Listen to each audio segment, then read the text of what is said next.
Good afternoon, and thank you so much for joining us and being part of this really important discussion. I am Caronina Grimble. I'm honored to be a member of the Chicago African Americans in Philanthropy leadership team. And on behalf of that leadership team, I welcome you to what I believe is the first CAPE conversation centering the Black LGBTQ plus community. This year has done a lot to magnify the racism and the existing racial disparities in this country and around the world. It has also taught us really valuable lessons about how we see each other and ourselves, and how all of our stories align and collide in various places and our desperate need for collective healing.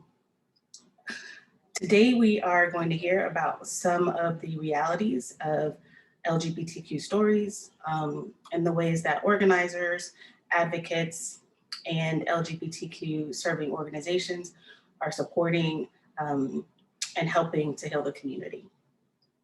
As we listen and learn about the work happening in and for the LGBTQ plus community, I encourage us to think, philanthropists, I encourage us to think about ways that we can use all of the tools in our philanthropic tool belts to help support these efforts. So now we're joined by a number of really remarkable leaders in the Chicago LGBTQ plus community. For the sake of time, I will be doing a very brief introduction for each of them, but please know that I'm merely scratching the surface. These folks are really dope, and you're only going to hear a very little bit from me about what they do and how remarkable they are. Going to start with Anna Deshawn. She is a Chicago-born media professional and social entrepreneur, and she founded E3 Radio so that Black, brown, and queer folks can be centered and celebrated by a legit media platform. Anna is also the board president of Affinity Community Services, a social justice organization serving the needs of the Black LGBTQ community in Chicago, with a particular focus on Black women. Next is Jamie Frazier. Jamie dedicates his life to the pursuit of LGBTQ plus justice with a racial equity lens. He serves as pastor of Lighthouse Church, UCC, and executive director of the Lighthouse Foundation. Both of these institutions nurture and celebrate Black queer liberation. Jamie has keynoted and presented workshops at various academic institutions and has been recognized for his commitment to the work of social justice. Kim Hunt. I almost feel like I don't need to introduce Kim, but I'm going to do it anyway. She is the executive director of the Pride Action Tank, a project of AIDS Foundation Chicago, where she also serves as the senior director of policy and advocacy operations. In addition to being a founding co-host of Outspoken LGBTQ Storytelling, a monthly show that centers the stories of LGBTQ plus people, Kim is a self-described lifelong learner who continues to hone her skills in organizational leadership and advocacy for Black and LGBTQ people and storytelling. Craig Johnson has served on the board of the AIDS Foundation of Chicago since 2017 and became their board chair in 2020. As the AFC board chair, his priorities include elevating the organization's work and impact on people of color and the development of their racial equity strategy. He's also served in various leadership roles on various committees focused on LGBTQ plus health. And lastly, but certainly not least, LaSaia Wade is an openly Afro-Puerto Rican Indigenous trans woman and director of Brave Space Alliance, the first Black-led, trans-led LGBTQ plus center located on the south side of Chicago and dedicated to creating and providing affirming, culturally competent, for us, by us resources, programming, and services for LGBTQ plus individuals on the south and west sides of the city. That's a lot of people. We have a lot of brilliance here today with us. Heavy hitters, so many of them, and we have 90 minutes. So while we have this amazing lineup, please know that there will be some nuance and complexity that we will not be able to capture here tonight. Please use the chat function to submit your questions. And if you want to follow up with any of the panelists after this discussion, we are happy to connect you. As we get started, I will offer the floor to LaSaia to share an opening acknowledgement. Hello, everyone. My name is LaSaia. I am the founder and executive director of Brave Space Alliance. I want to acknowledge the moments that we're living in at this moment, the intersections of racism and the murder that is happening within our own community. I just want one moment of silence for the Black trans women that we lost in these recent months, but also to home in on Chicago. We lost 3 Black trans women that was very near and dear to our hearts, 2 young women and 1 elder, due to murder and also sickness.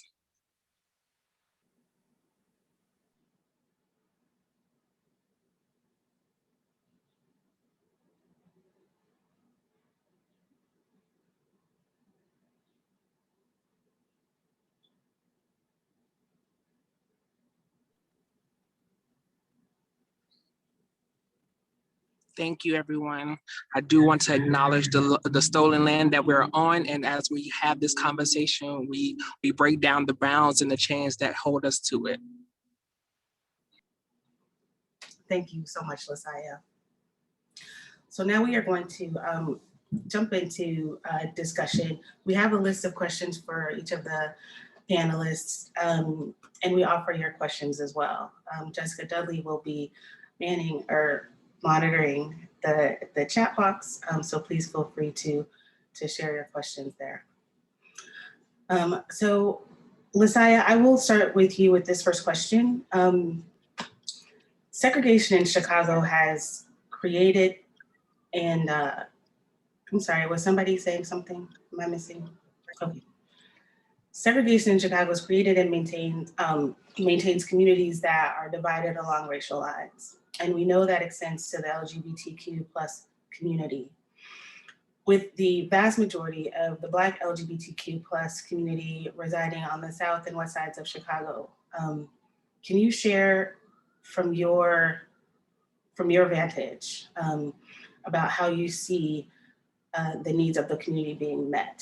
And I apologize, I'm gonna back up and just ask you to share a little bit about Brave Space Alliance before you go into that response. All right, so that was a loaded question, but Brave Space is an LGBT organization that's fully ran by Black and brown trans people. As an organizer, as an OG organizer, 15 plus years up under my belt, I've seen there is a particular type of funding placement throughout the Chicago areas, and what feels comfortable with people funding particular spaces than funding the spaces that actually really need them. So BSA really came into a point of being a beacon for transgender, non-conforming, and intersex people, centering the lives of them, but also navigating the work for LGBT populations, and also bridging the gap for cisgender or straight people to be able to feel more comfortable in the space as well. So I believe, my personal beliefs is, if we're leading the work, we can bridge the gap for them to understand us as we are taking within power within ourselves, right? So in most cases, yes, Black people are on the north side of Chicago. The slimmer of numbers on the north side does not equate of the numbers that are suffering on the south and west side of Chicago. And when we go into the understanding of what that really looks like, most funders, not all, but most funders feel more comfortable giving money to white-led or organizations that are on in white spaces. And that is the combat that most organizations like myself that are Black or brown led have to battle in most, and not in most, but pretty much all cases, or why it is so important to give back to the organizations that are actually really doing the groundwork, feeding the people that needs to be fed or helping the people that needs to be helped, and actually having the combat of spaces of why we're doing this, or even funders putting Black and brown organizations up against each other. That becomes an issue when most of these organizations are either on the South or West side or not even seen. But if an organization is seen on the North side, it's okay or comfortable enough to be quote unquote to fund them in a particular manner because, oh, it is a Black led, but they're on the North side and we feel more comfortable giving money to an area that we are already giving money to. So yeah, I think I'll release that loaded question. Okay, thanks, LaSaia. I am, oh, there we are. Kim, you want to address the same question? Can you just talk about a little bit about your role in the work that you do, and then share about how you see the needs of community being met? How I see the needs of community being met, is that the question? Okay, thank you. First of all, very happy to be here for this conversation and on this panel with these amazing folks and seeing so many familiar faces out in the Zoom audience, as well as new faces. Really happy to be here. So Pride Action Tank is a project of AIDS Foundation Chicago. It was established a little over 5 years ago as a project incubator and think tank, really focused on action that improves outcomes and opportunities for LGBTQ people. And I have to say that we're a multi-issue organization, and these issues were raised through the LGBT needs assessment that the Morton Group did initially in 2012 and then again in 2019. So our areas of focus are aging, financial security, health, housing, safety, and youth. So two big populations within the LGBTQ community that are often, I won't say ignored, but there aren't adequate programs for, and they don't always get to put their voice into how programs are designed, as well as other initiatives. And then the other issues, as I mentioned, were issues that were raised in that needs assessment. In terms of what's happening in the community now and what the needs are, I think, unfortunately, a lot hasn't changed. There's multiple marginalized identities within the LGBTQ community, and I think still a lot of folks, when they hear those letters strung together, they still think of cisgender white gay men primarily, and not realize the range of identities within the LGBTQ community. And a lot of what we see, on the one hand, are things that are typical in communities that Black and brown communities, other marginalized groups, and they get exacerbated when you add on gender identity and sexual orientation. And so there's some very specific ways that some of our needs need to be addressed. And sometimes that's happening and sometimes it's not. And one of the things that I see from our work is that it is extremely important to have LGBTQ focused organizations that cannot go away. We must. But there will never be enough LGBTQ focused organizations to address the myriad of needs that our communities and intersecting communities have. And so there's also a great need for other organizations to get it together and recognize that there are LGBTQ people in their midst. And I don't think that has to be done in sacrifice of LGBTQ-led organizations. I want to be clear about that. And I think in terms of housing, for example, there's so much need for LGBT senior housing, in particular as an example, and we'll never build our way out of that situation. So if these mainstream institutions are not focusing on our populations and partnering with LGBTQ organizations, we're going to continue to see the disproportionate outcomes in terms of health, in terms of economic stability, and all the other things that we see that can be pretty prominent in certain communities within the LGBTQ community. Okay, thank you so much, Kim. Craig, so can you, you spend a lot of time in the advocacy space around healthcare and LGBTQ plus community. Same question. I mean, this is a very segregated, very divided city. How have you seen or noticed now and over time how the community is being served and how those needs are being met? So first of all, thank you for the invitation to join this panel today. As you mentioned, with the AIDS Foundation of Chicago, and the current board chair, and certainly AFC is committed to health equity as well as racial equity.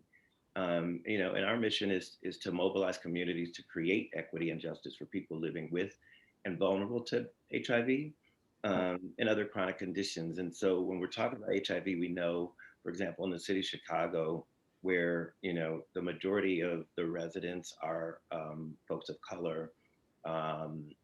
We also know that the HIV infection rate has disproportionately impacted communities of color. And specifically, you know, the highest burden is on men who have sex with men. And so where AFC is concerned, certainly as an organization that's been around since 1985, since the beginning of the HIV and AIDS epidemic, you know, we're sensitive to that. So much of our programming, so much of our client services, educational programming, our Center for Health and Housing, I should say Center for Housing and Health, our policy work downstate in Springfield. These are, you know, just some of the many ways that AFC works to address those disparities. Certainly there's a focus on HIV, but there's also a focus on a lot of other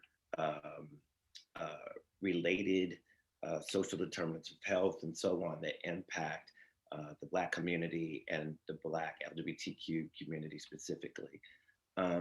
I think when I think about, especially when you mentioned policy, you know, we've got an amazing policy and advocacy team at AFC. And so this year, you know, we've announced a pretty strong policy agenda. You know, I won't go down a full list of policy initiatives, but I will tell you, specific to HIV, we're looking at, you know, supporting Senate Bill 665 right now, which looks at decriminalizing HIV. There's a law in the books that criminalizes folks with HIV in the past, and so the work now is to, you know, adjust. There are states across the country that are doing the same, and so AFC is leading in that space. I would say in terms of policy around HIV and STI funding, you know, and that's specific to prevention and treatment. Again, you know, these are areas that impact folks of color and Black LGBTQ folks, not just in Chicago, but across the state. You know, we're working with lots of stakeholders, the state and the city departments of public health, on a plan to get to 0 new infections by 2030. You know, we're supporting a $15 million investment, ideally in state funding, that would support the African American HIV/AIDS Response Fund. And then there's some other issues that are broader than HIV, such as SOGI data collection in the state, such as criminal justice reform, such as Medicaid eligibility expansion. So there's a ton of work that has to be done. We know that. And so, you know, from the perspective of AFC, you know, I think that we know that there's a lot of work that will continue to have to be done. Certainly at this time during COVID, which has really highlighted the disparities across communities of color. You know, we've seen so much of this already in the community of folks that work on issues related to HIV. Certainly in my work at the AMA, we know that, you know, Black folks carry a humongous burden across every single chronic disease. HIV is obviously not exempt from that, nor COVID. And so, you know, I think that as we look both as an agency as well as a partner with government agencies, with private and public stakeholders at Black-led organizations where we're doing grant making and so on. You know, there's always room for partnership. And I think when it comes to philanthropy, we have to do even more work to encourage folks who look like us and live like us to support that work through philanthropy. We cannot do it alone. And, you know, you'll never hear a campaign where someone says a penny is you know, won't work, you know, so every little quarter, every little penny helps. And so a lot of that, I think, comes back to sometimes we have to figure out the best ways to get our messaging out. Right. Sometimes we have to design and craft compelling stories that are honest and accurate, but that tell that story about specifically what we're doing in the community so that we can get and solicit help from the community in those works. Maybe it's not always trying to build something from scratch, but really expanding and amplifying the work that's already being done. I'll stop there. Thank you so much. Thanks so much. So I would love to hear both from Jamie and from Anna. And I just want to underscore, these speakers are all coming from very different sectors and bringing very different perspectives. And so I do think it's important that we hear from their different perspectives and their different vantages, how they are seeing and understanding the need. And so Jamie, to you, the same question. With the vast majority of the Black LGBTQ community residing on the south and west sides of Chicago, layered with the segregation that exists and is maintained in the city, can you share from your vantage about how you see the needs of the community being met? So a quick intro to Lighthouse Foundation. First of all, thank you for this opportunity, Jessica, Caronina, and to the fellow panelists. Lighthouse Foundation is a Black queer-led multiracial social justice organization that advances justice for Black LGBTQ+ people across Chicagoland through empowerment, education, and entertainment. The way that we organize for Black queer liberation internally is through the work of the Black Queer Caucus, and their responsibility is twofold. Number one, to create programming that is for Black queer people by Black queer people, as well as some programming that's open to the general public. And secondly, to identify 1 to 3 racial justice campaigns that our organization will undertake every year. And we work for Black queer liberation externally by holding LGBTQ+ institutions accountable for faithfully and competently serving Black queer folk through CARE, the Coalition of Accomplices for Racial Equity. We have 15 individual members of CARE, and we have 16 member organizations of CARE. And CARE basically decides on the tactics to win the issues that the Black Queer Caucus has identified. In terms of our 4 focus areas, the Black LGBTQ+ Equity Index, which I'm sure we'll have an opportunity to talk about a little bit later on the panel. Secondly, community mental health. Thirdly, community organizing. And fourthly, the arts. And in terms of some of the needs that I am seeing and the ways that Lighthouse Foundation is striving to meet them, I think one need that I am seeing is white folks want to be put to work. And there are an increasing amount of white folk who have moved beyond saviors and are now ready to be soldiers. So a lot of the work of Lighthouse Foundation is doing, some anti-racism training, but calling in white folk as well as non-Black, other queer people of color to do the work collaboratively of dismantling anti-Blackness. Another thing that I'm seeing is people need money. When we did a survey to the folks in Lighthouse Foundation, the number one thing that they responded with was, we need money. We need to be able to pay our bills. We need to be able to pay rent. We need to be able to get to and from work. And so because of that, Lighthouse Foundation raised from individual donors $16,000 and distributed that to folk in increments of $250. Another big need that we are seeing in terms of the money piece are just employment opportunities. So we do Black Queer Pride, which is all about putting dollars in the hands of Black queer gig workers who've been disparately impacted by the pandemic. Thank you, Jamie.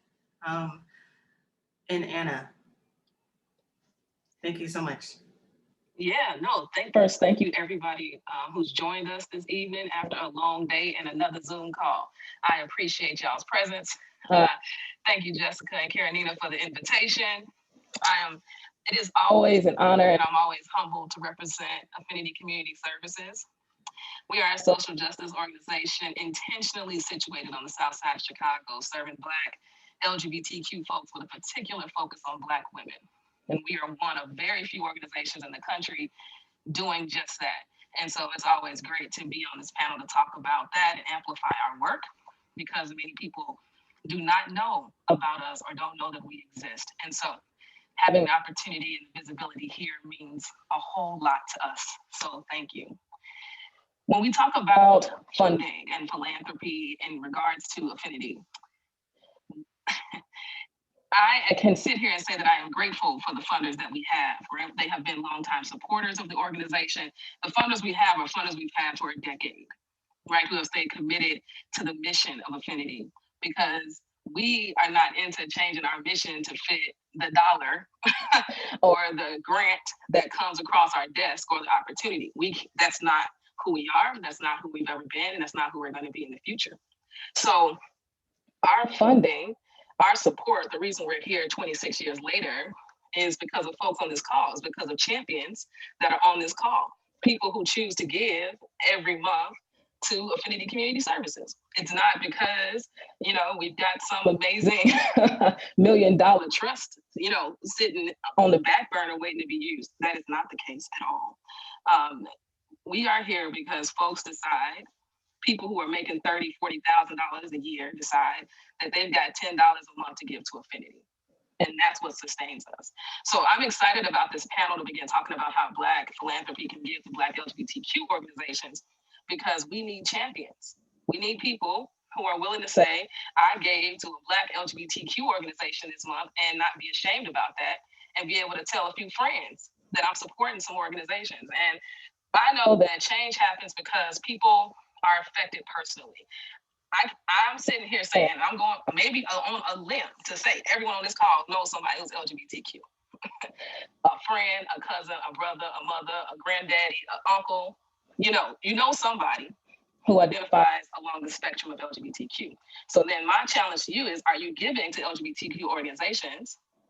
And if not, there's a whole panel full of them that you can start doing that today, okay? Because we all need the support. And I'm sitting here saying that we have a vibrant community. We have a beautiful community that have remained connected throughout COVID, which was not easy to pivot.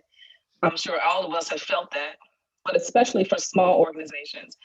And it's great to be small. We're nimble. We can do lots of things, right? We focus on health, education, safety. We focus on education. We focus on civil engagement. But through 2020 and even going into 2021, as we all know, community is important. Isolation was very real and still very much so is.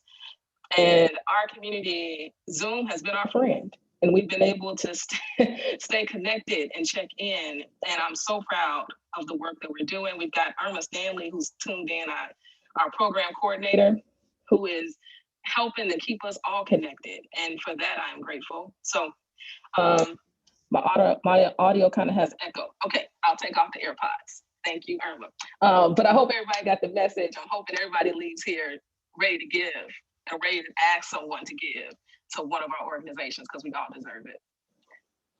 So Anna's taking some of my steam, but we're going to come back around to this this philanthropy question, who gives and how and where, because it's a very important part of the discussion. But before we do get to that, I want to spend some time kind of in the now space, right? So we know that Black people have a shared history both of oppression and of collective action and movement building. Advancing civil rights, like we have this collective history of that. We talk about it a lot. Can each of you share about how that informs the future of this work? We spend a lot of time, I mean, we just had Black History Month, what some organizations are also used to talk about Black futures. Can you talk about, in light of the history of the work that has happened in the LGBTQ plus community, like, what is the future of that work? And why in particular should it be important to us as Black philanthropists, and why now? Oh, can I go first? Yes. Okay, amazing.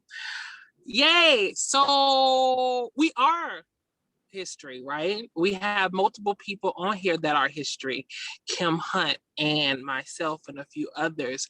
What bothers me a lot of the times is when we pull into the history books, we use, most of the people that you see on here have used the knowledge of our history to push the work forward of what we're doing now, and continue to do that. But what it looks like is different is that we have not only took the knowledge that they gave us, we leveled it up.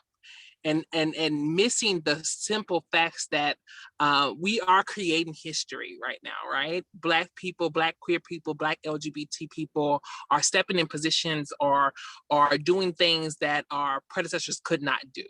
And we, in these particular moments, I think it's an imperative to uplift and give the roses to the people that are already doing this work and breaking them particular bounds, and not throwing, well, Malcolm X did this, you should have done that, right? Or MLK did this, you should have done that.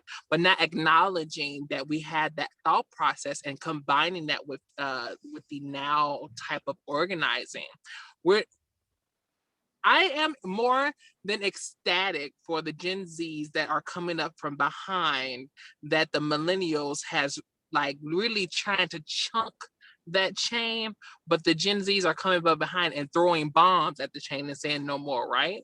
And what that really looks like, and how that is actually going to maneuver and move and minutiae us into a amazing intersectional queer feminist lens of organizing and not only organizing, but also the work that's going to be done within our community. So it's understanding that, yes, our ancestors are the people that we believed in did what they did, but understand that as they did what they did, we are doing what we're doing now and leveling up that particular type of work. So respectfully, it is to say everyone on this panel need their roses as we do this work, because it's exhausting to push the work forward for the future generations that come up behind us. Mm-hmm, mm-hmm. Thanks, LaSaia. And a number of you earlier talked about, addressing multiple issues, being multi-issue organizations, doing multi-issue work. With that context, can you, talk about what the history of that looks like? Maybe Anna, are you good to answer that one? Yeah, I'm always happy to talk about the history. I mean, I'm sitting here standing on the shoulders of some amazing people who, decided that they wanted to walk in the Bud Billiken parade after being denied, right? If you don't know the history of Affinity, 26 years ago, they decided they wanted to say that we are here, we're Black, we're lesbian, and we live on the south side of Chicago, and we're not going anywhere, right? And they applied to be a part of the Bud Billiken parade and were denied with the original application that really said what they did. So then those founders decided they were going to write another application for the Bud Billiken parade and take out everything about being lesbian, gay in the application, and that application got approved, right? And then they decided they were going to march on the south side down King Drive, as everyone knows, and with their signs and their flags, and say that we're here, right? And so that's the history that we stand on, the history to say that, mediocrity is not enough, that we're not going to settle for anything less than equity. Forget equality, we want equity, right? And we deserve it. And I think that future generations are feeling all of that in the midst of all the civil unrest from last year and the continued actions that continue to take place. All of those things matter.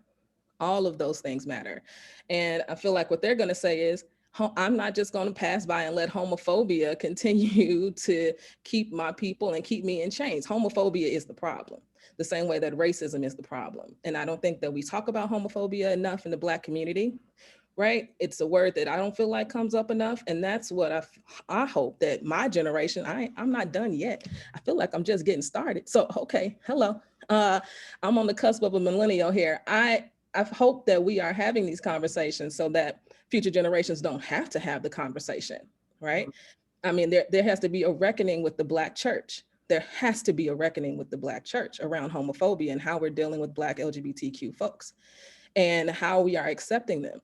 I can't see myself showing up at a church on Sunday and they say they're affirming, but I can't get married on Tuesday. Okay, so we have a lot of work to do. And I'm hoping that we are carrying that forward so that younger generations don't have to. If I can jump in to follow Anna, I wrote a couple little notes down to myself on this, but it's interesting. I don't know if I'll actually speak to history per se, right? Not in the same way, but certainly when we look at traditionally, Black folks often give to the church, right? And it's always about that 10% tithe and offerings. Which that's important, right? We know that the church has been a staple in the Black community. Our Black fraternities and sororities, another, staple that has, led the way in terms of social change and that kind of thing. But we also have to hold those groups accountable when it comes time to making sure that they are contributing to the health, the well-being, the civil rights, human rights of those of us who are LGBTQ in our community. And so, I think that, a couple generations ago, for example, my parents, they tended to give to church, to fraternity and so on. My generation is a little bit different. And I have a 19-year-old daughter. Her generation is different. I think we have to continue. I think one thing that I learned from my parents is that philanthropy is important. And whether that's, again, whether you give $1 or $1,000, not everybody's a trust fund baby, and certainly not in our community. So we have to balance a great deal of things. We have different income levels. We have different wealth levels. We have different living issues and social determinants that impact us differently. But I think that we have to continue to push ourselves, push our brothers and sisters to commit to the hard work that we're doing to help us. And we cannot do that. If we're looking at trying to ask folks who don't look like us to support us, but then we're not supporting us, that becomes an issue. I don't know if I want to use the term barrier, but it's certainly an issue. And so it means that we're committed to us. And, I think that being able to pass that message on from one generation to the next is important. I think it's also important to connect with folks who may not get it in our own generation. So when we see that gap, are we having very frank conversations with our own peers? Be they colleagues, be they friends from, our backgrounds or even our family members. How can we work together? Let's look at some collaboration. I can't write a check for $1 million. I ain't got it like that. But what I can do is donate a few shekels here and there to those organizations that really are doing the work that I know, that I can see, that I can even influence that work and speak to how that work impacts me, how it impacts our community, those of us who are on this call. And so I think those are, certainly elements that we've got to figure out. I also think that we sometimes have to get beyond the dollar. Sometimes everybody can't give $1, but what they can give is some time. They can volunteer, whatever that volunteerism looks like. Maybe it's just a matter of looking at how much time you can commit versus how many dollars you can commit. It is important that funders see that there are people who are volunteering, whether or not, again, that's $1 or whether that's their time or even other resources. If you're a professional and you believe that there's some work that one of these organizations on this call or the many others in the Chicagoland area are doing, maybe you can donate the gift of your skill set. Maybe you can donate the gift of the things that you learn on the job and sharing that with a smaller organization that has more restricted capacity, if you will. And so I think we have to broaden that definition of philanthropy. We have to broaden the conversation around philanthropy. We have to be intentional in terms of being, you can't be in the closet and ask for money for a Black LGBTQ organization. I mean, you can, but really, you have to look at, again, that intentionality, that honesty, and the transparency, and you have to be also comfortable with the ask. We know whether it's getting folks in clinical trials, whether it's giving dollars or other resources, sometimes it's just a matter of asking. A lot of times people don't ask the question. We have to get comfortable asking the question. I work for this organization. I need your help. Would you be willing to support me in that work? Will you be comfortable supporting the mission of this organization? And this is how this is working, and being able to comfortably tell that story. So I think there's lots of areas that, that aren't necessarily heavy lifts and not always tied to the dollar sign. But of course, where the dollar sign is tied, let's get that dollar too. Thanks, Craig. Y'all keep taking me back to this dollar. We'll get back. We'll come back to that. But I do want to try to refocus a little bit to talk some about the future of the work of supporting the LGBTQ community in Chicago. Well, I know, Kim, you mentioned this also, like addressing multiple issues. And Craig, you mentioned this also, the AFC's policy agenda that addresses a number of issues. And then I think it was you, maybe Jamie, who talked about different issues. So maybe if Jamie, you can jump in here now and talk about what the future of this work looks like. Yeah. So I'm going to share a one pager for the Black Queer Equity Index, which is the signature racial justice campaign of Lighthouse Foundation this year. I think the future looks data driven. I think the future around racial equity looks like ensuring that that equity is done in ways that are meaningful and measurable. One of the things that has excited me about the Black Queer Equity Index is it's a collaborative opportunity for Black queer people to rise up through Lighthouse Foundation, as well as other Black queer community leaders and Brown community leaders, to come together and try to systematize what racial equity looks like. So we are surveying 5 institutions: Howard Brown, Center on Halstead, AIDS Foundation of Chicago, Chicago House, and we are interviewing first. We're surveying first to get at quantitative data. To what extent do these institutions' leadership and staff reflect the populations and communities where they serve? And we don't just want to stop at representation, right? We don't just need Black queer faces in high places. We need Black queer people in leadership positions who have institutional support, who have institutions that recognize racial equity as not something that is done by the DEI leader in isolation, but rather it is something that permeates the entire institution. So the Black Queer Equity Index, I think, is a game changer because number one, it involves research, Northwestern and UIC. So you're not arguing with my capricious whims, you're arguing with research. And also the 5 institutions that we're surveying have come along and participated. We actually had our first advisory council meeting today to prepare the quantitative draft. And 2 weeks from now, we'll finalize the qualitative draft. So data is exciting me because it ensures that we are revisiting this conversation every year. The Black Queer Equity Index will be surveying institutions every year and adding additional institutions. And we believe that this can do for Black queer people what the Human Rights Campaign's Equity Index has done for a lot of white folks as it pertains to corporate support. Thanks. Kim. I was gonna say, can I jump in here? So I love this panel. I love the people on this panel. I know everybody on this panel, and I'm so appreciative of the work that everybody does. And I want to point out a couple of things to tie many things together related to your questions, Caronina.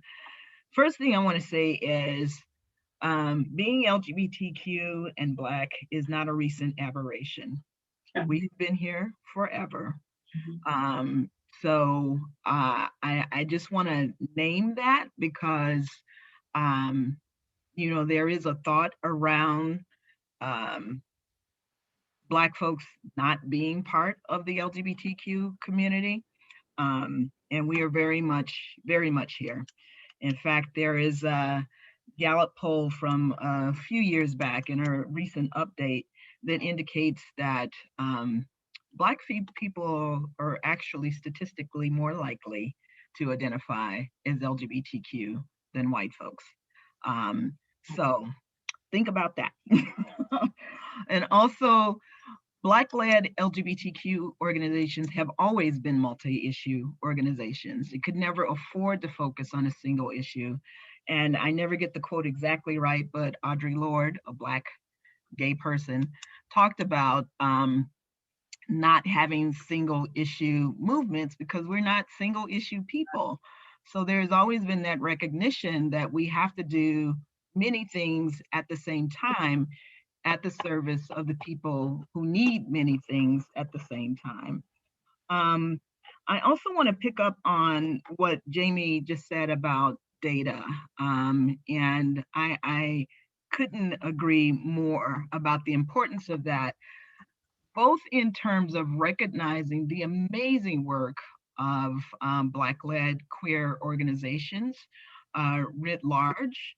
I think there are some lessons there for many organizations in how they do their work from a lens of making sure that people get what they need and making sure that we're listening to people in terms of what they need.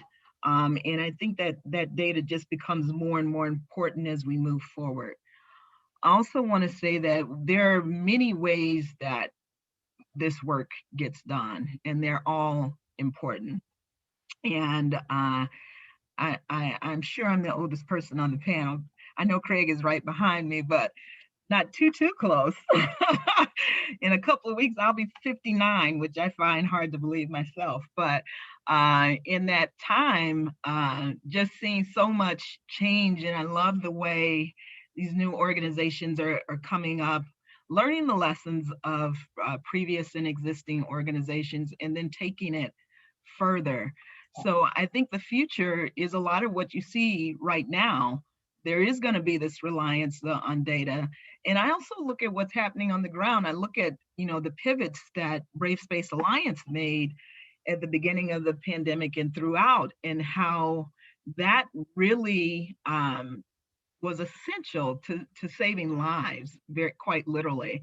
So I think there is this balance between the data focus, but also just saying, I see what I see, and we need to deal with this right now. So it's not an either or, it's all. We need it all. And I know you're going to get to philanthropy, but I think it's also important to note that these grassroots efforts need support.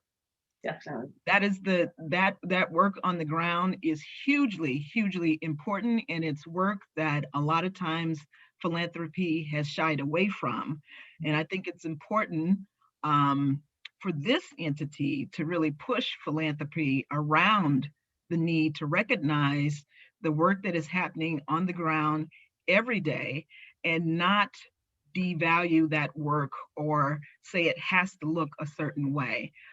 There's an education that has to happen in the philanthropic sector around what does work, what has been shown to work over and over again, and to recognize that.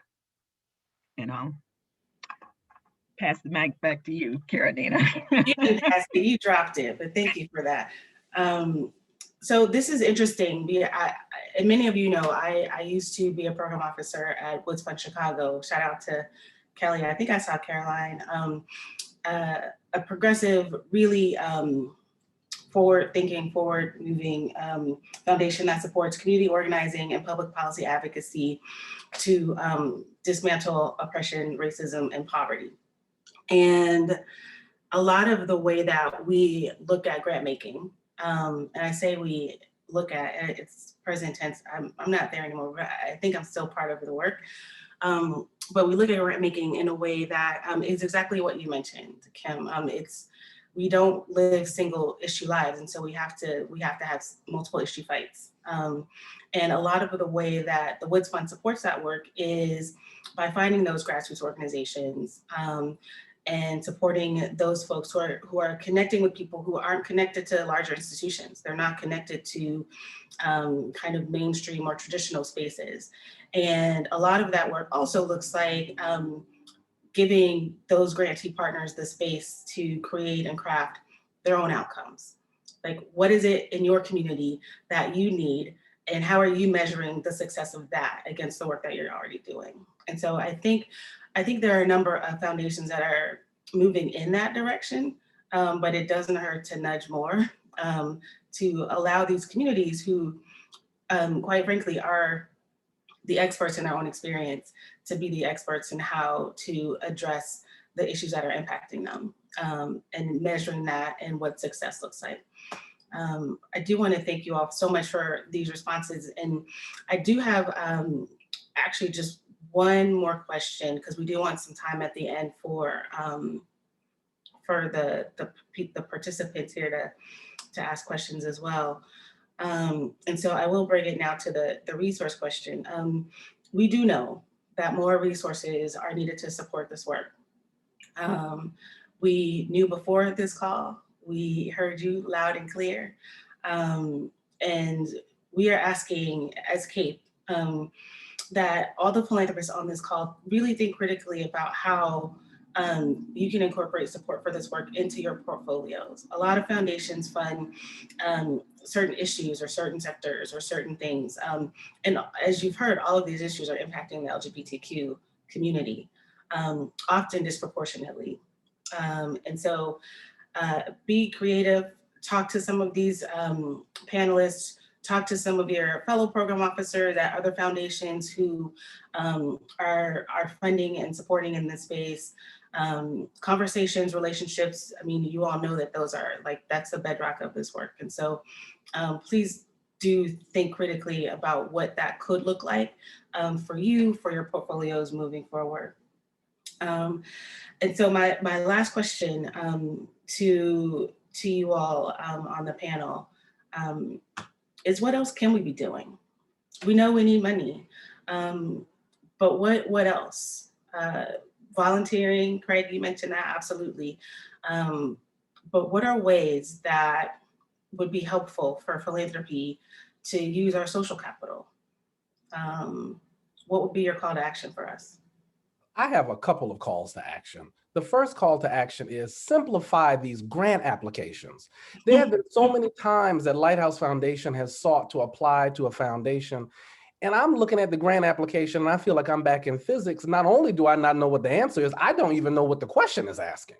And a lot of times that's because these questions are born of logic models that foundations created.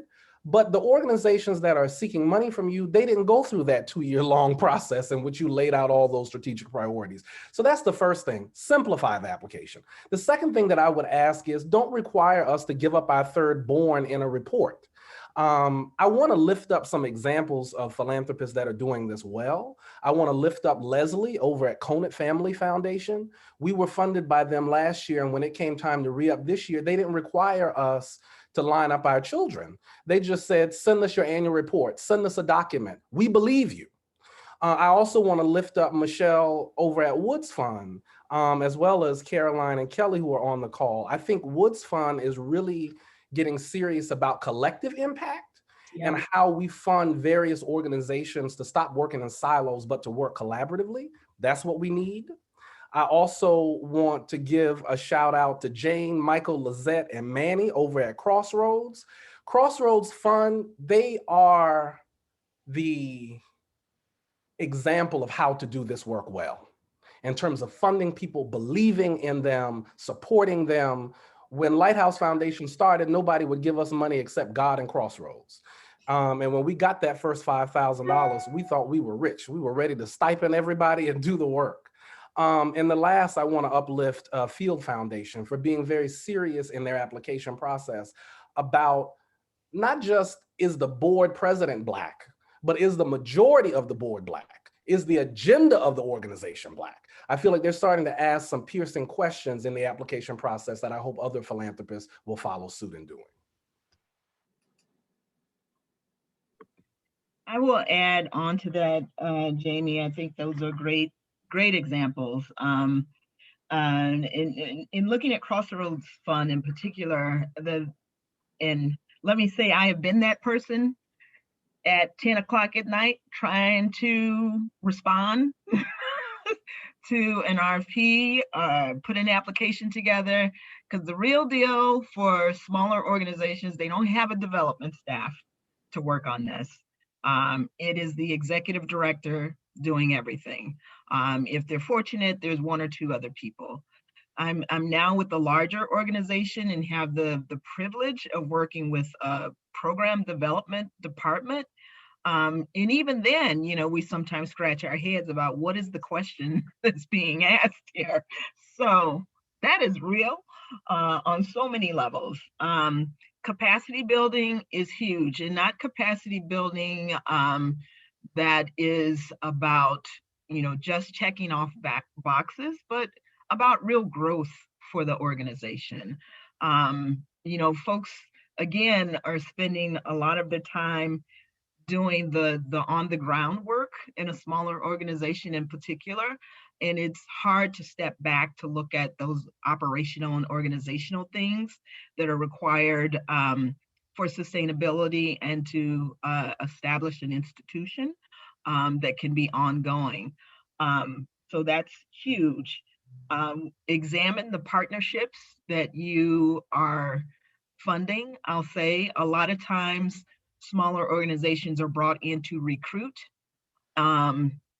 when they are capable of doing so much more.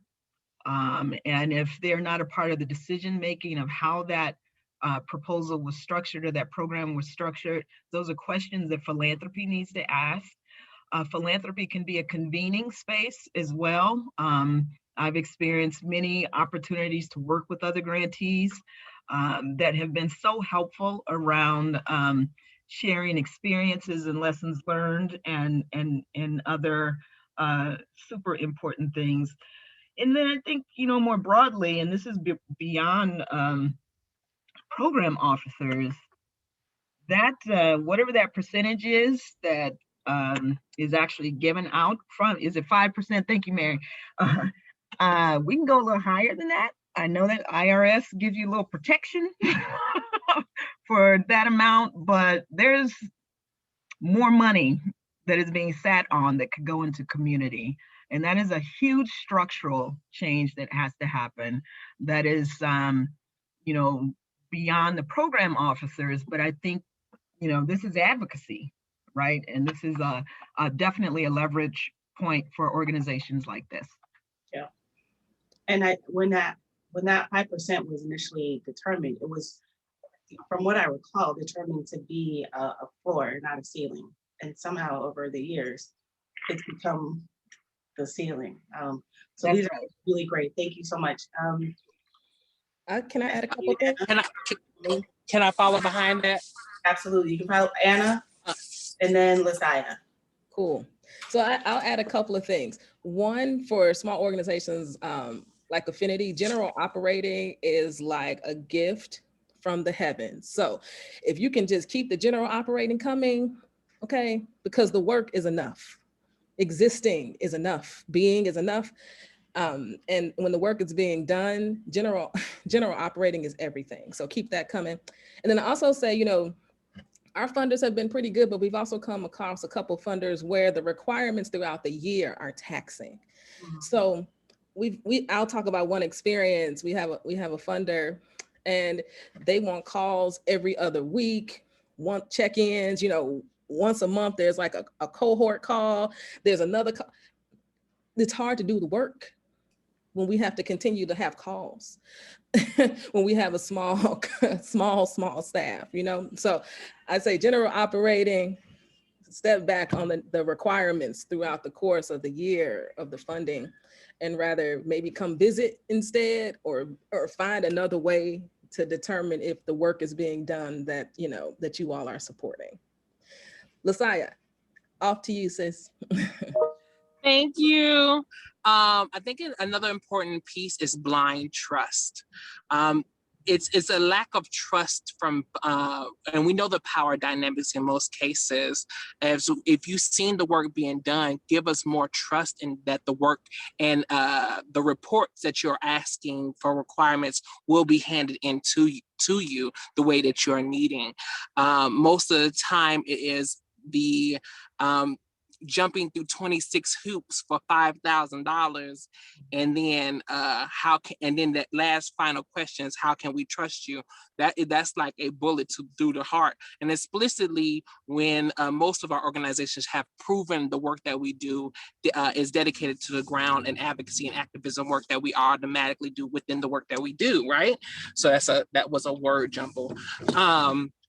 But it's important, like, yes, to everything that everyone is saying, but it's also the linkage to most of what we're doing, and most of the loops that we're jumping through is we're not trusted in the work that we're doing. So I'm gonna pass it off to the next person. Oh, and I'll add on to that, you know, in terms of trust, right? So some of that trust comes from different ways. I think sometimes sometimes it's just a matter of, you know, big organizations, as Kim said, have a team who can do these things.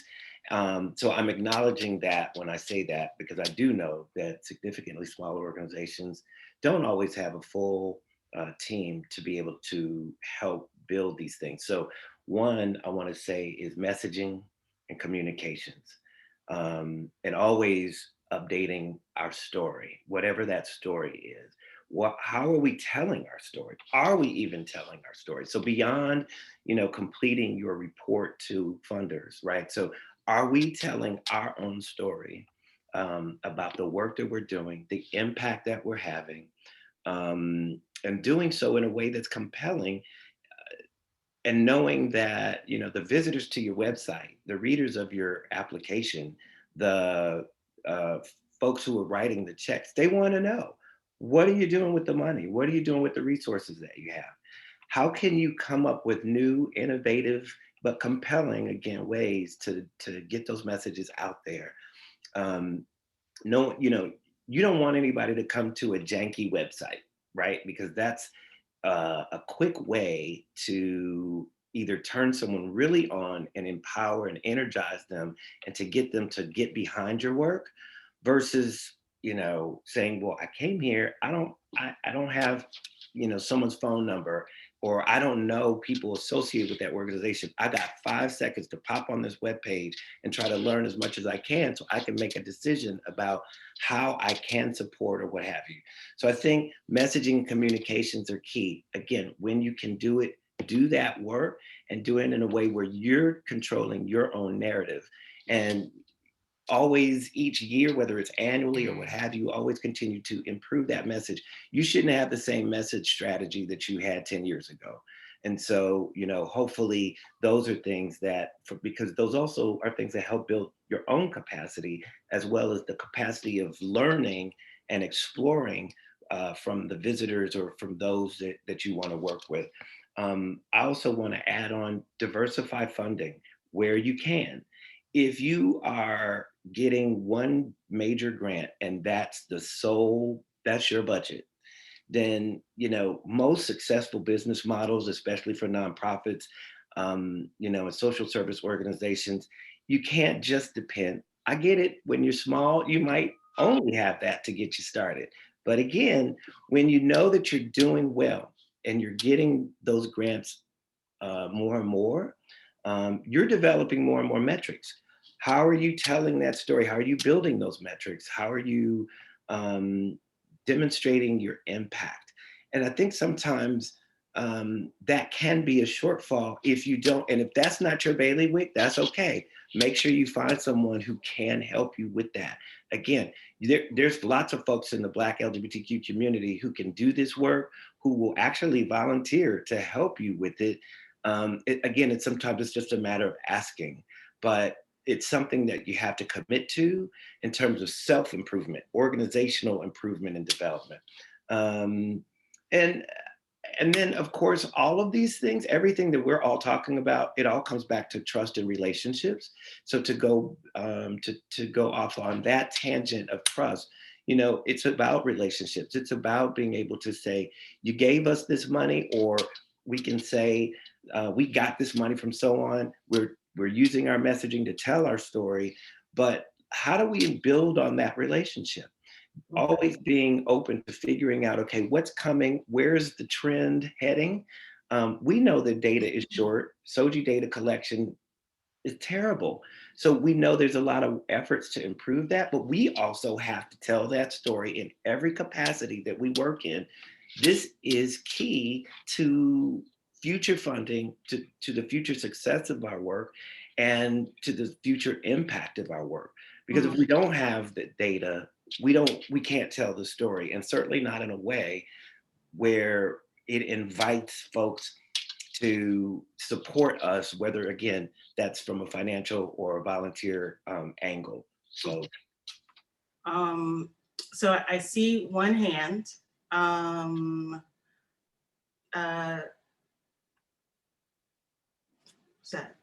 Looks like it's Jonathan, our recent CAPE awardee. Jonathan, do you want to come off mute and ask your question? Oh, thank you.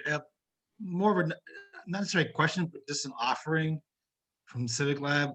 We're here, we're in the ecosystem, the South and West Side, and we're a small organization struggling. And we're here, we do a lot of capacity building. So maybe just figuring out how do we leverage grassroots groups with each other. So if someone needs help grant writing, someone needs help training, we've got the capacity just to sum up or support what's being said. Maybe just figuring out our inventory at the grassroots level and start matching up our assets, our challenges. So if someone's good at grant writing, they got that technical experience. Someone's got strategic planning experience, or whatever your need is. Just let me know. I'm here, Tom's here, Civic Lab's here to be of assistance for all of the groups here. And so we're here in the ecosystem, and we're just putting that out there for you all. You guys need support. Great. Thank you so much, Jonathan.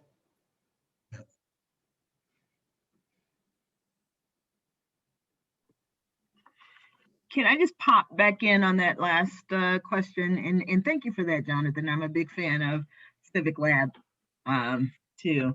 Another space for philanthropy, I think, to get engaged with is just innovation. We see that government and the for-profit sector actually devote resources to research and development to advance the work of their sectors. The nonprofit sector, not so much. There, in 2018 alone, almost $500 billion was spent on research and development in government and nonprofit and for-profit. We've got to have some resources devoted to some level of experimentation. And I say this from project incubator / think tank, because our organizations are doing incredible work on the ground, and there is some innovation happening there, but innovation for the sake of innovation and lessons learned from these organizations and the sector more broadly is not something that is often even considered as an area of funding.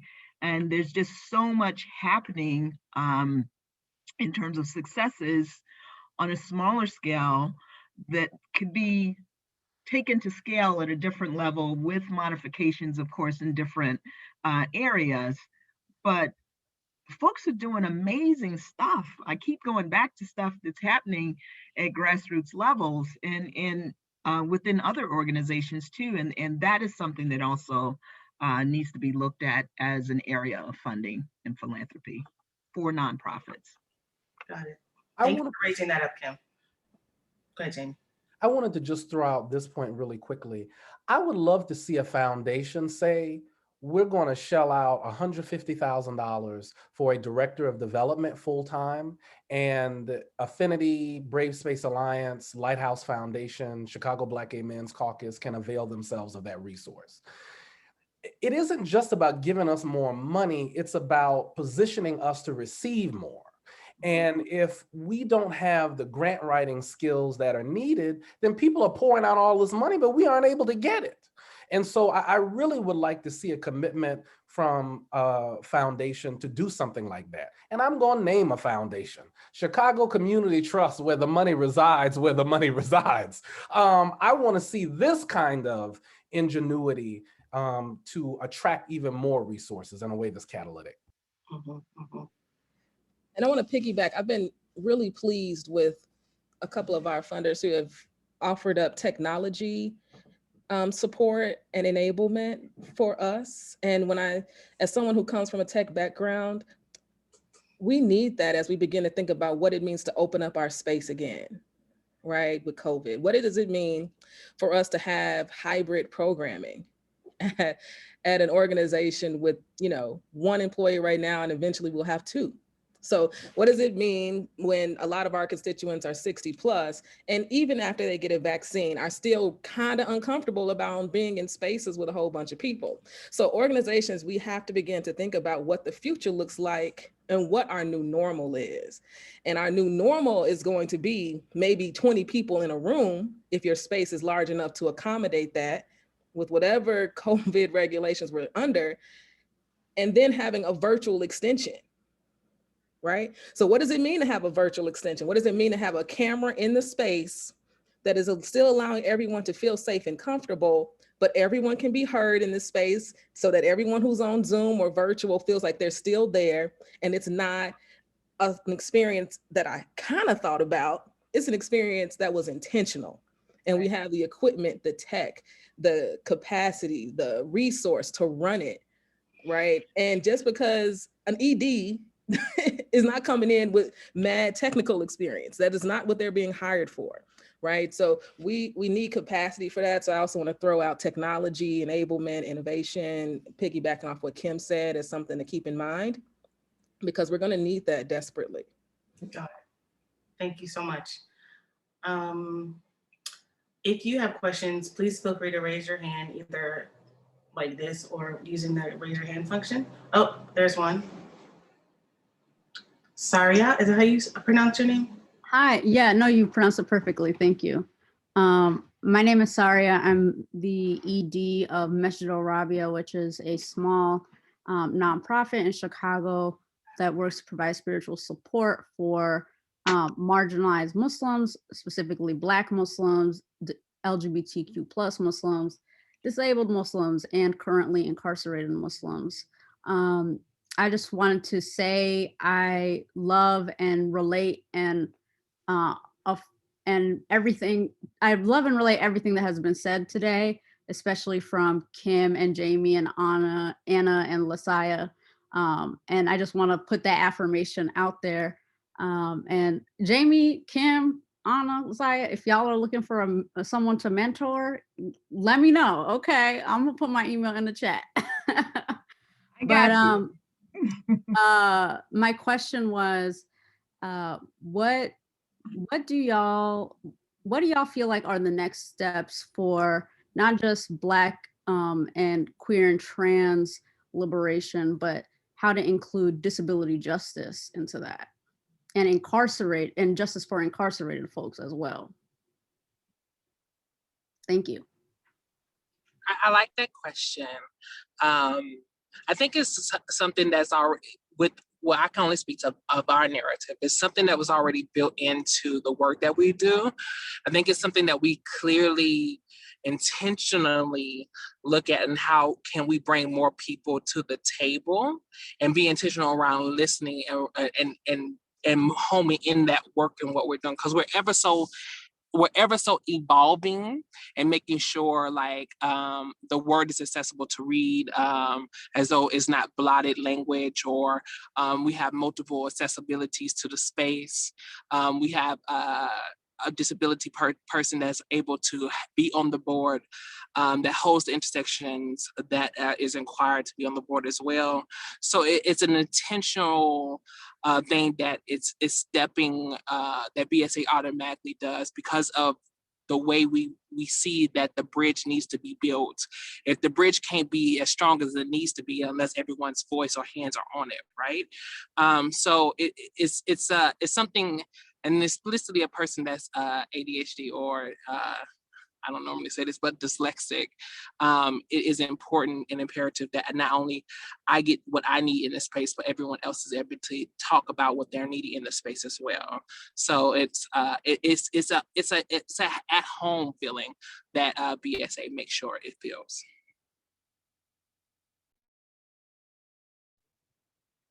Thank you Also, for sharing that, LaSaia. You just shared something really personal, so I just want to name that and thank you for doing that. And I'll just share that Pride Action Tank has a highly collaborative model. We don't do anything by ourselves, and that's on purpose.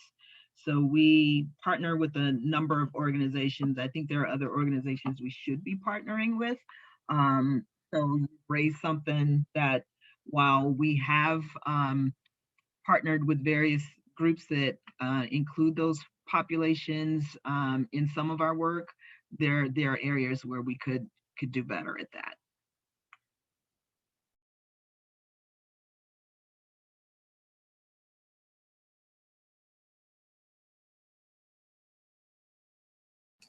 Sorry. Anna, were you trying to jump in or was that someone else that I missed? I was, but I'm okay. What I was getting, what I just wanted to get at was around the technology piece with accessibility as well. Right, so that's another piece that organizations have to begin to think about and hadn't thought about before in regards to funding. All this video content that's out here that is not accessible, that we're all creating and producing, how are we making it accessible? You know, we always been mindful as well around everything, all the differently abled folks in our community and how they're going to access our events. And I know that's something Irma has been thinking about a lot in everything that we produce. And so we want to always continue to center those folks as well. Great, thanks. Patrick, I see your hand is raised. Yes, thank you. I'm a fundraiser for an international organization.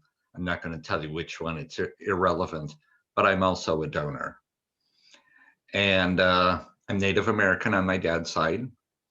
I'm Two-Spirit. And my husband and I have a foundation. My question is, how are you reaching beyond the African American community to other communities such as Native Americans, Asian Americans? Latinx seems to fall into the brown category, but there are other of us who have LGBTQ members in those communities and may be able to be helpful. I don't live on the south and west sides. I live in the horrible northwest suburbs in Arlington Heights. But as a donor, are you reaching out to communities other than your own? Everybody goes to the MacArthur Foundation. Everybody goes to the New World Foundation. Everybody goes to the Chicago Community Trust. But there are folks like myself who do have family foundations, who do believe in racial equity, and also believe in the equity of the LGBT community. So as I listen to this, it seems very insular, and I find that disturbing and problematic because I come from a tradition where everything's interconnected and you can't be solely focused on one community and not reach out to others who may be willing to help you out. That's just my thought. Thank you. So Patrick, we are actually organizing a Black, Indigenous, People of Color LGBTQ policy summit for this summer. So I would love to connect with you. But I also want to name too that I hear what you're saying, and I also understand the need for organizations to hone in on their community, and it doesn't necessarily mean there's an aversion to including others, but that there's a need to create safe space within their community. I don't think it has to be an either or, but I do recognize the need. It was just sounding very insular, Kim. I hear what you're saying. I hear what you're saying. And I don't think any of these groups here are in a aversion to working with organizations. And I know all of them have that represent other identities. I know for certain Affinity has done that, Race-Based Alliance has done that, Jamie does that. I think there is a centering of Black voice, but that doesn't mean it's to the exclusion of other people. And let me say this, we have to stop being afraid of Black folk having our own stuff. Mm-hmm. I have often found that non-Black people of color and white folks are really bothered when Black folk decide to get together. And y'all need to get over that because there has been so much trauma that has been directed at the Black community, particularly the Black queer community, that we profoundly need each other. And I get you talking about insular, but I would push back on that to say, it's hard to get Black queer people together. To get lesbians and Black trans folk and the gay men, Black gay men, to get us all in the room. That's hard. Okay, so now you're talking about intersectional, multi-ethnic stuff, which I'm certainly down for. But Black people have a right to gather and to do that internal work to promote our mutual flourishing. I want to follow up. I want to say thank you, Jake. Because I want to follow, because it kind of hit to a core, and explicitly as a person that sits in the middle of different racial, my father being Afro-Puerto Rican and my mother being Afro-Indigenous, it kind of like, okay, I definitely understand. But culturally and historically, when Black people have continuously tried to build something, systematically it's been destroyed. And history has proven that. And in this particular climate, when Black people are trying to center themselves, but also include other races or ethnicities to the work, is understanding that, yes, we want you to help us. Yes, we want to help you as well. But also understand historically, we've never been able to help ourselves at this particular moment, or even being able to have a particular space to call safe, because we know no space is safe, right? Or call a space, a brave space enough for my Black voice to say is, and be authentic in that space, right? And not being told that I can't speak this way, or I can't look this way, or I can't walk this way. But you can be authentic Black self in this space. You can do whatever in this space, right? We've never had that. And then in this particular climate, we're trying to build that and understand that we as Black people in the United States, period, has been looking for a home for a long time and figuring out what our history is for a long time. And we're just now coming about that sunrise of, now we're able to see what that actually looks like. So that kind of hit me a certain type of way, and explicitly as a mixed child and deemed as a Black child to the United States. So yeah, I see you, I feel you, I understand, but I do want you to understand that the work is being done on that. But also and to be honest and be very clear, I've never heard of your foundation. So it's a good thing that we're connecting right now and actually seeing what that actually looks like to build that particular type of relationship, because we have Indigenous people on staff, we have Asian people on staff, and we're doing that intersectional work in that intersectional lens. But most of our organizations center the lives of Black people because of such. I'll just jump in really quick. I'll just jump in really quick and just say, really quick. I appreciate everything that everyone is saying here. I love that something that Jamie said. I think, I can't remember the last time, or quite frankly, the first time that a gathering like this has happened. So this in and of itself is quite a feat.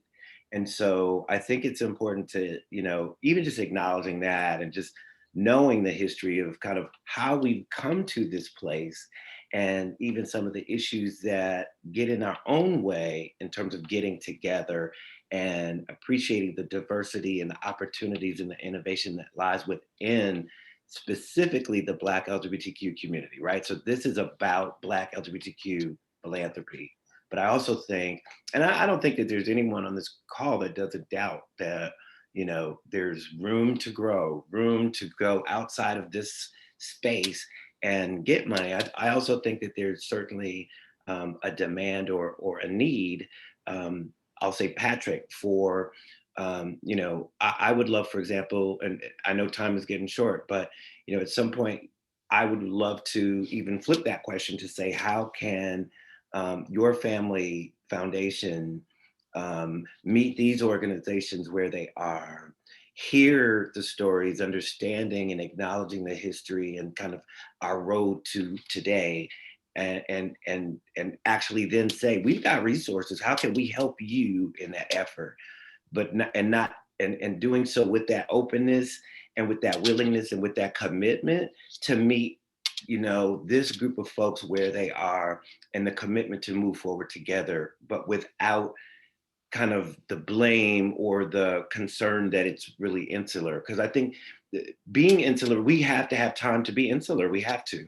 And a lot of times this happens, whether it's on a phone call with me and Kim, a call with me and Jamie, which has all happened this week, by the way, on separate occasions.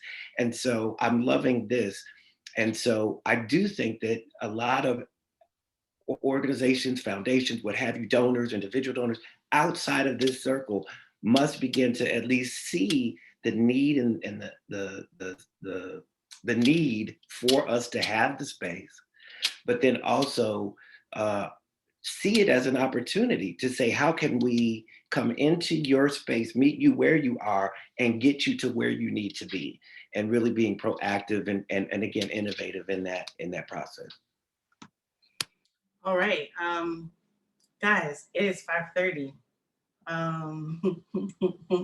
This 90 minutes has gone. I told you, with such a powerful and really excellent panel of folks, we're going to be challenged with getting it all in. So I just want to thank you all for joining us today.